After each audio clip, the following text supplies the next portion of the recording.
Vocês não fazem ideia do que eu fiz.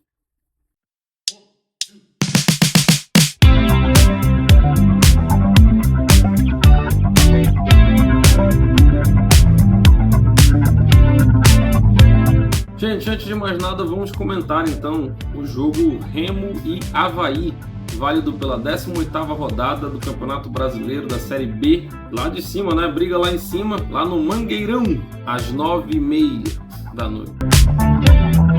O Remo iniciou a partida com um time um pouco diferente do que ele havia iniciado a última partida. Entrou o Natan, né, na lateral direita no lugar do Marcelinho. Foi uma grata surpresa. Também o Marcelinho não vinha jogando mal. A torcida pega no pé dele, acho que a imprensa também pega muito no pé, mas eu não vejo o Marcelinho com tantos problemas assim. Pois é, gente. O Remo já chega na partida de ontem pressionado pelos últimos resultados, empates e derrotas sofridas pelo técnico posterior ao técnico que colocou o Remo no lugar onde ele está nessa Série B, disputando pelo G4. A campanha do Remo no Antônio Oliveira, até então, não era uma campanha de time que disputava o G4. No máximo era uma campanha de time de meio de tabela. E o potencial dos jogadores azulinos não condizia com os resultados e nem com o rendimento em campo. O técnico Antônio Oliveira ia para o jogo de hoje no sufoco, tendo que ter uma vitória a qualquer custo. E a torcida, por mais nervosa e ansiosa que estivesse, não demonstrava nenhum momento sem estar dando apoio ao time. Lotou o estádio numa quinta-feira à noite, um jogo fundamental e que a torcida ainda assim abraça o time e o elenco que não vinha dando resultados. O Avaí vinha como franco atirador, um time também muito qualificado, também brigando pelo G4 e apesar de um esquema um pouco mais defensivo, não titubearia se aparecesse uma oportunidade. E foi exatamente o que aconteceu. Aos 4 minutos de jogo, o Kaique deu um vacilo, telegrafou demais o passe para o Sávio e rapidamente o atacante, o Emerson Negueba, conseguiu a tentativa de passe, conseguiu se intrometer e tocou a bola para o fundo da rede sem chance para o Marcelo Rangel, que dessa vez não conseguiu defender, diferente de todo o resto do campeonato. Marcelo Rangel salva sempre o Remo, nessa partida não foi diferente, mas esse gol ele não teve o que fazer.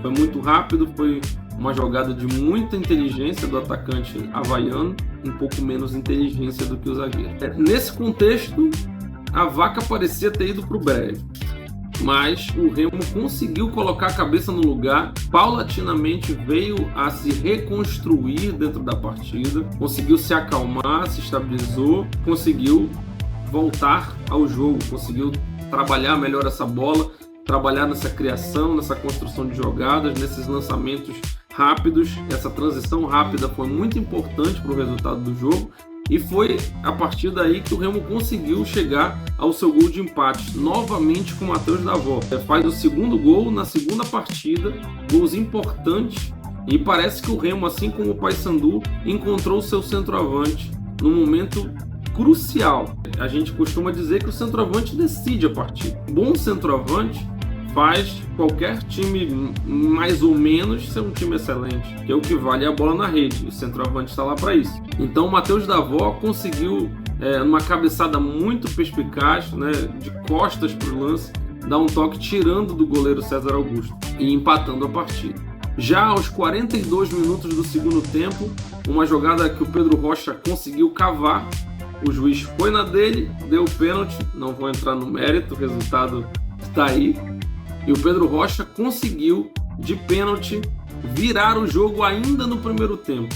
Um resultado fundamental e com protagonismo do Pedro Rocha, que foi um jogador que articulou muito bem as jogadas pelo lado esquerdo. Voltou a ser aquele Pedro Rocha que fez com que o Remo chegasse onde ele está hoje. Tem que se enaltecer também figuras importantíssimas do próprio elenco do Remo que se apagaram a partir da entrada do Antônio Oliveira. O Pedro Rocha é uma. Agora, com ele voltando, talvez as coisas se estabilizem por lá. O resultado do jogo terminou no primeiro tempo. Não quer dizer que o segundo tempo não tenha tido várias emoções. O segundo tempo deu a entender por que as duas equipes lutam pelo G4. São equipes muito bem organizadas, tanto o Avaí quanto o Remo. O Remo buscou razoavelmente o resultado, sabendo que o resultado já lhe bastava, né? Então não avançou tanto assim à frente e atacou esporadicamente. O Avaí, em alguns momentos, foi muito perigoso, apresentou um volume de jogo. O Jair Ventura colocou vários outros jogadores, né? Colocando atacante, colocando gente na frente, até 35 a 40 minutos do segundo tempo, onde uma jogada bastante esperta da equipe azulina conseguiu causar a expulsão do Jonathan Costa como último homem, e assim facilitou ainda mais para a equipe do Remo conseguir o resultado. Jonathan Costa foi expulso num momento crucial da partida, onde o Avaí tentava colocar as asinhas de fora, e aí a expulsão não tirou a vontade do Avaí buscar o resultado. Foi até as últimas consequências, tentando esse gol de empate e deixando a torcida azulina pé da vida. O Remo, com 11 jogadores, não ampliou o resultado, não buscou a ampliação desse resultado e se retraiu de uma maneira muito complicada, muito confusa. Quase permitiu com que o Avaí conseguisse chegar ao resultado. Marcelo Rangel novamente aparecendo aí para garantir, mas dessa vez, uma vitória. Essa aqui é a vantagem. Uma partida bastante difícil do clube do Remo em todos os aspectos, mas que ao final coroou uma força de vontade maior de cada jogador. Acho que faltava muito essa força de vontade. Faltava cada jogador entender que a proposta do Antônio Oliveira, ela é uma nova proposta, é um treinador diferente do treinador anterior, mas que tem sua funcionalidade. Não é à toa que ele treinava a equipe de Série A. Ele é um treinador que tem os seus conceitos. E se todos abraçarem a causa, vão prevalecer e a equipe do Remo conseguirá sempre trazer frutos melhores. Mas é necessário que todos os jogadores entendam isso e passem a levar isso como um incentivo. Sobre o clube do Remo é isso, pessoal. Agora a gente vai tratar sobre o Paysandu. O vídeo do Paysandu eu produzi ontem. E aí eu não entendo muito de edição de vídeos, né? Eu tenho algumas pessoas que me ajudam, até me ensinam, mas eu baixei um editor de vídeo que deixou uma tarja no meio do vídeo. Não tem jeito, vai ter que ser assim porque eu não vou editar de novo. Então a gente vai acompanhar juntos como foi o vídeo do empate do Paysandu junto ao Amazonas na 18ª rodada também. E aí, meus chorões e minhas choronas, tudo bem? Vamos contar então a história de Amazonas 1, Paysandu também 1, partida válida pela 18ª rodada da Série B, no jogo realizado no estádio Carlos Zamide, em Manaus.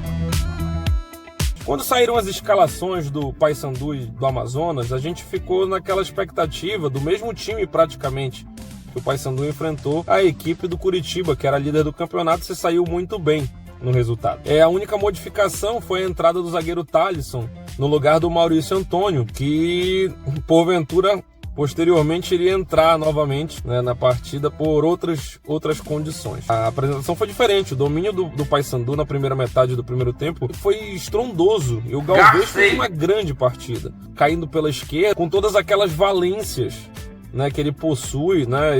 Ele bota a bola na frente e ninguém tira dele. É aquele R2 do FIFA, do Play, né? Ele bota na frente, ganha no corpo, né? Tem uma facilidade para chutar em movimento, cortando, chutando. Então ele deu um show.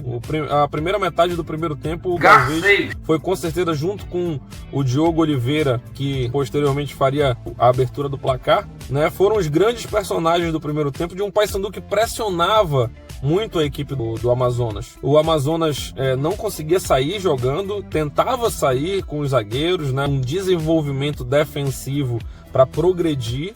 E o Paysandu, como cercava o jogo, não permitia com que o Amazonas desenvolvesse essa criação de jogadas. Então, tudo levava a crer que o Paysandu, com os dois protagonistas atacantes, conseguiria chegar a um resultado facilmente. O Amazonas era uma presa fácil. Mas aí, nem tudo são flores e o leite derramou, né? Os protagonistas do resultado, que até então eram Diogo Oliveira e o Galvez passou a ser o árbitro da partida e o VAR, né? Então a dobradinha foi trocada pelo Jefferson e pelo VAR, né? Quando o Novilho, na sua intentona de retirar a bola do domínio do Amazonas, pode ter exagerado alguma coisa, mas veja bem, ele tocou primeiro a bola e nunca visou a lesão do adversário. Ele não poderia prever que o adversário poderia colocar a perna. Um lance muito parecido, por exemplo, aconteceu no segundo tempo, em que o Heverson retirou a bola, quase gol do Amazonas, e o atacante do Amazonas, no ímpeto, também teve uma atitude de reflexo para tentar alcançar a bola e alcançou o Heverson e nem tomou amarelo. O Amazonas fez faltas duras, fez faltas de retenção do ataque bicolor e não foi punido exemplarmente, prejudicando o Paysandu assim no decorrer da partida. Então, a partir da expulsão do Novilho, o Paysandu se tornou um time muito mais defensivo, né? Recuou as suas linhas, houve a entrada do Maurício Antônio no lugar do Marlon, e o Paysandu a partir daí foi outro time, né? A impressão que passava do Paysandu ter o domínio do jogo e conseguir o resultado facilmente não aconteceu mais. A partir desse momento o Amazonas foi superior, conseguiu empilhar várias chances.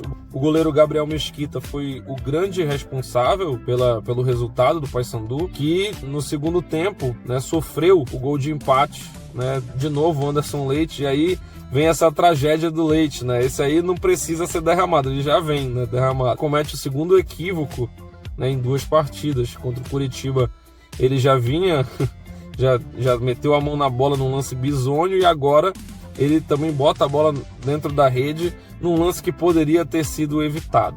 E aí o Paysandu conseguiu mesmo assim segurar o resultado aos trancos e barrancos, e dessa forma também conseguiu se manter fora da zona de rebaixamento, com 1 ponto conquistado frente ao Amazonas. Mas tudo isso fica como cenário de um protagonismo do árbitro da partida, né, que foi muito mal na partida, e não só porque prejudicou o Paysandu, porque por diversas vezes ele ficou distante de onde estava a bola, né?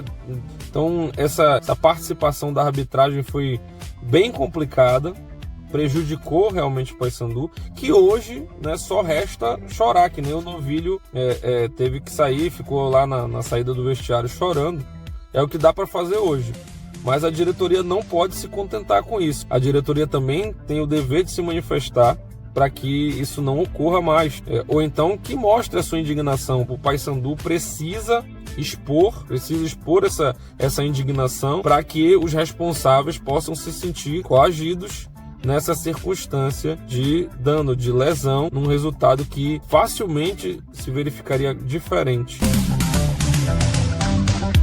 Bem, senhores, eu preciso do comentário de vocês. Eu preciso que vocês se manifestem para saber se eu permaneço nessa linha um pouco mais séria, ou se vocês querem uma resenha, como está na moda hoje. Eu tenho muito interesse em modificar a forma como a gente está fazendo análises aqui no canal.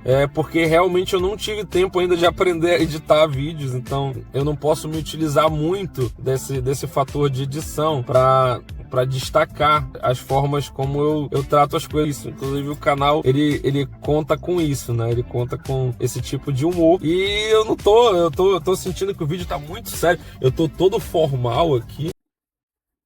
Mas é a brincadeira que move o futebol, é a brincadeira que me move a promover esse canal, né? E eu preciso que vocês me retornem dizendo se vocês gostariam que eu fizesse brincadeiras, que a gente fosse um pouco mais descontraído, ou se dessa forma tá satisfatório. Preciso do feedback de vocês. Aproveito também para pedir a sua inscrição, o seu like, né? E também que você possa espalhar para o máximo de pessoas possível para a gente conseguir manter esse canal e fazer com que mais pessoas se interessem pelo nosso futebol e por essa brincadeira que é discutir as campanhas das nossas equipes nos campeonatos nacionais. Então, eu desejo a todos um bom dia e até a próxima.